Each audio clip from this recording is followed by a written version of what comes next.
Ever wondered what's the difference between mutual funds and stocks? Well, you're about to find out. In the world of investing, mutual funds and stocks are two of the most popular choices. But what exactly are they? Mutual funds are like a basket of different investments managed by professionals. They offer the benefits of diversification, making them a great starting point for beginners. On the flip side, stocks are shares of ownership in a company.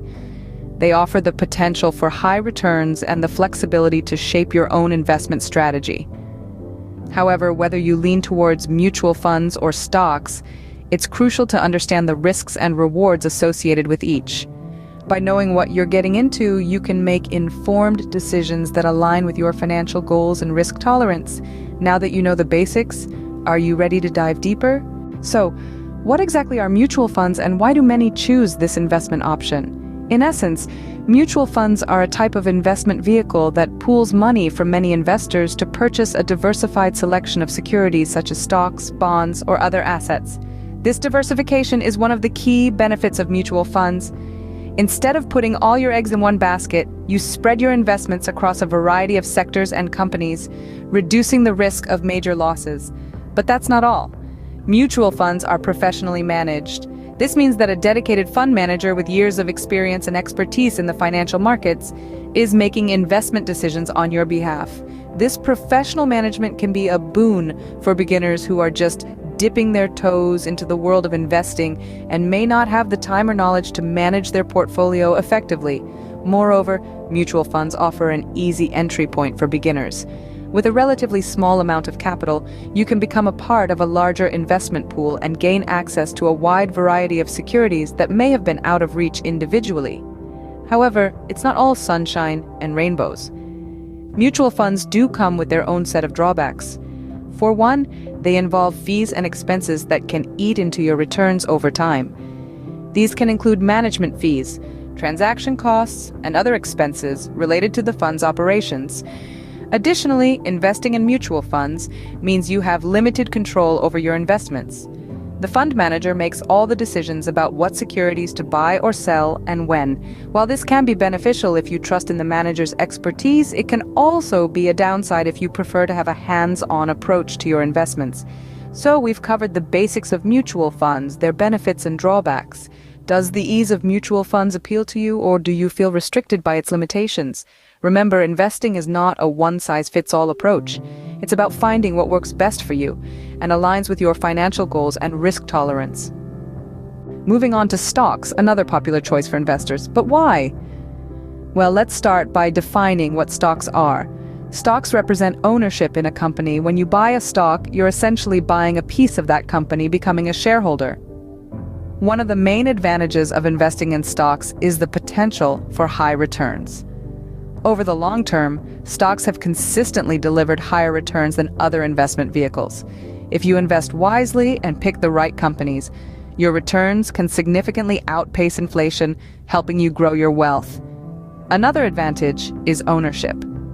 As a shareholder, you have a stake in the company's success. If the company does well, you do well.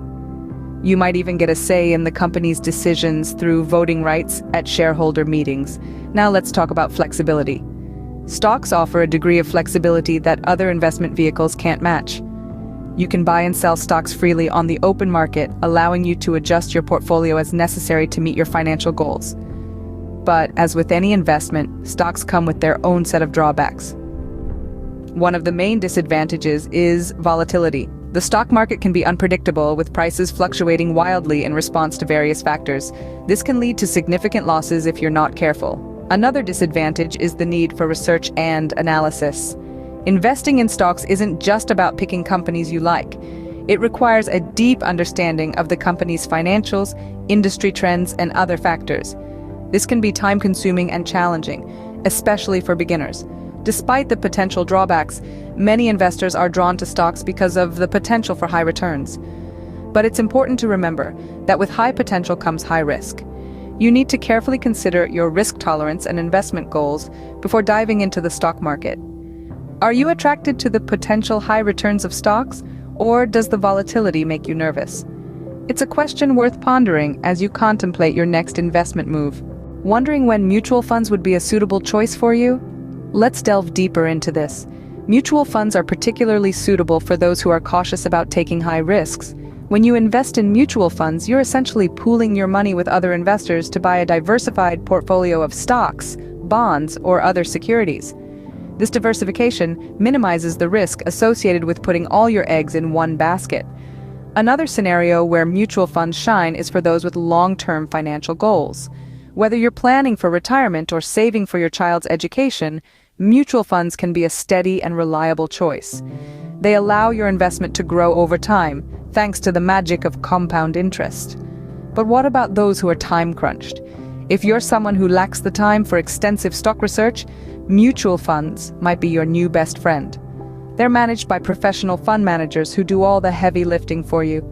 They analyze market trends, make buying and selling decisions, and strive to provide the best possible returns for the fund's investors.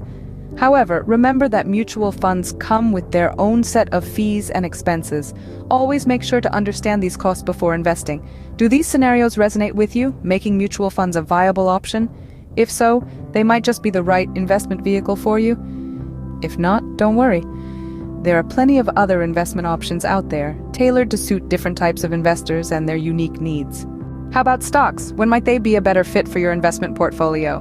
Let's say you're someone who embraces risk. You don't shy away from the roller coaster ride of the stock market. Instead, you buckle up and enjoy the thrill. If this sounds like you, then investing directly in stocks might be your game. Stocks offer the potential for high returns. Yes, the risks are higher, but so are the rewards.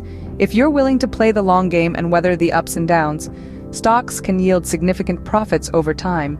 Perhaps you have a keen interest in a specific company. Maybe you believe in their vision, their products, or their leadership. Investing in stocks allows you to own a piece of that company to share in their success. Unlike mutual funds, where your investment is spread across many companies, investing in individual stocks lets you focus on the companies you believe in. And then there's control. If you're the kind of person who likes to be in the driver's seat, stocks are for you. You can decide which stocks to buy, when to sell, and how much of your portfolio to allocate to each stock. You are the decision maker. You have the flexibility to react to market changes and adjust your strategy accordingly. Do you see yourself fitting into any of these scenarios, making stocks a more appealing option? So, mutual funds or stocks? Which one suits you better? That's the question we've been exploring throughout this discussion. Let's summarize what we've learned. On one hand, mutual funds offer a variety of advantages such as diversification, professional management, and easy entry for beginners. They spread your investment across a range of assets, reducing your exposure to the risk associated with any single one. This makes them a great option for risk-averse investors or those with long-term financial goals. However, they do come with their share of drawbacks like fees and expenses, and limited control over your investment decisions. On the other hand, stocks give you ownership in a company and the potential for high returns. If you're willing to brave the volatility of the market and have the time for research and analysis, stocks can offer a lot of flexibility and control over your investments. They're a good fit for risk-tolerant investors or those with specific company interests and a desire for active involvement in their investment decisions. But it's crucial to remember that investing isn't a one-size-fits-all solution. It's about understanding your financial goals, your risk tolerance, and the time and effort you're willing to put into your investment journey. If you're just starting out in the investing world, mutual funds might be the safer route to take. But as you become more comfortable with the markets and develop a better understanding of how they work, you might find yourself drawn towards the flexibility and potential returns of investing in individual stocks. So whether you choose mutual funds or stocks, remember that the most important thing is to invest wisely and responsibly. And the best way to do that is to keep learning, keep asking questions, and keep exploring your options. Remember, the choice between mutual funds and stocks is not a one-size-fits-all decision. It's about finding what works best for you and your financial goals. Happy investing!